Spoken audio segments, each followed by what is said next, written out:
Oggi è mercoledì 4 settembre 2019.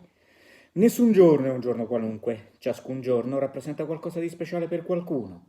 La storia ci insegna che ogni giorno può avere un motivo per essere ricordato. 4 settembre 1998. A Menlo Park, in California, nasce la società Google.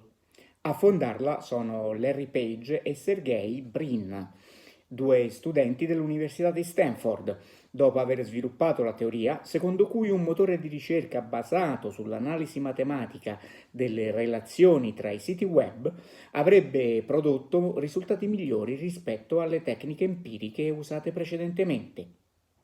Oggi, oltre alla catalogazione e indicizzazione delle risorse presenti nella rete, Google si occupa anche di foto, newsgroup, notizie, mappe, email, shopping, traduzioni, video e programmi creati in proprio. È il sito più visitato del mondo e in vari linguaggi sono stati creati nuovi verbi denominati a partire dal suo marchio, come l'italiano googlare.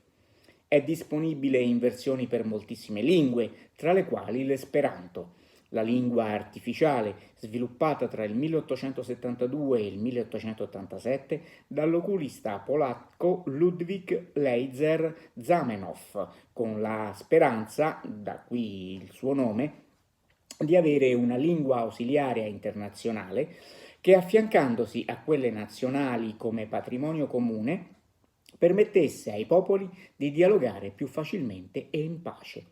Ha anche interfacce per 6 lingue di fantasia. La più famosa è il Klingon, la lingua parlata dalla omonima razza aliena di Star Trek.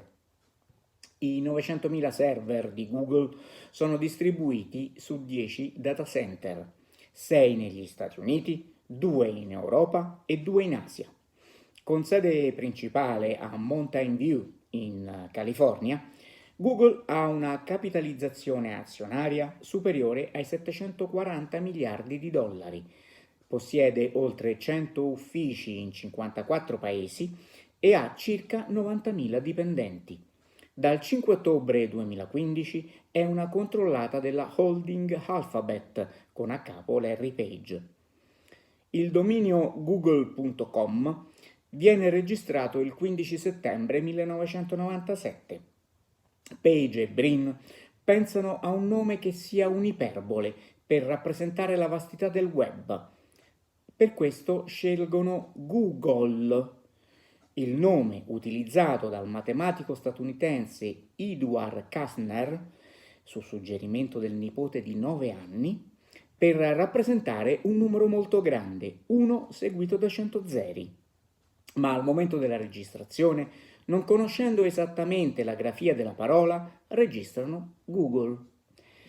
Una loro collega di Stanford il giorno dopo li avverte dell'errore, ma il dominio è ormai registrato. Ogni giorno può lasciare un segno indelebile, viverlo con lo spirito giusto può renderlo tale. Secondo uno studio dell'Iowa State University, 12 minuti al giorno per esprimere gentilezza verso gli altri e insegnare buoni gesti e belle regole ai bambini sollevano il morale e rendono più felici. Rivolgere un pensiero a chi abbiamo nel cuore o a chi compie gli anni inviandogli questo minuto di racconto può essere un'occasione per cominciare bene i nostri 12 minuti di oggi. Buona giornata!